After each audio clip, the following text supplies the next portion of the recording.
How do we learn? How do we learn things quickly? How do we learn things in a way that allows us to go from knowing absolutely nothing about a skill to being really good in a very short period of time? There's one idea that keeps coming up over and over and over again, the 10,000 hour rule. It takes 10,000 hours to learn something. It's not true, and thank goodness it's not true. The order of magnitude of going from knowing absolutely nothing to being really good is about 20 hours, not 10,000. And the method very broadly has 5 steps, and they're very simple. The first is decide exactly what you want. What do you want to be able to do? What is it going to look like when you're done? What are you going to be able to look at yourself and say, I did this thing that I've always wanted to do? What does it look like?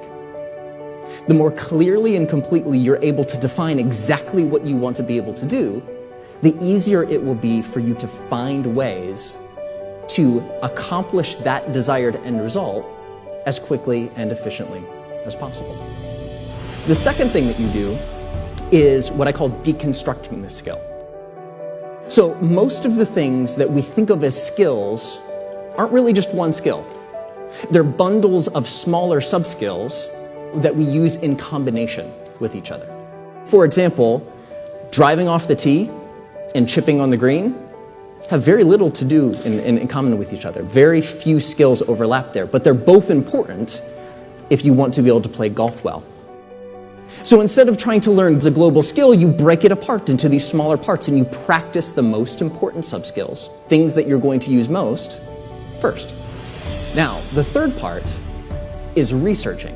Researching just enough that you're able to identify the most important sub-skills, but also understanding and being able to self-correct as you're practicing.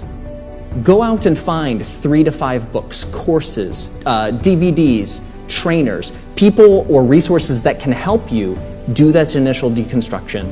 Now the trick is, don't allow that research to become a form of procrastination. The best approach is to pick 3, 4, 5 resources. You don't go through them completely. You skim them. Identify the ideas that come up over and over and over again. So those are the things that you should know so you can self-correct as you practice. And those are the sub-skills that you should probably practice first. The fourth part is removing barriers to practice. Making it easy to sit down and actually do the thing you want to get better at. So in our lives, we have thousands of distractions.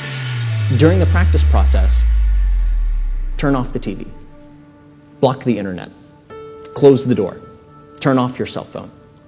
Remove the distractions that can take your focus away from whatever this thing that you're trying to practice is, and make sure that that time that you have set aside to practice in a way that was going to make you better is as undivided and focused as possible.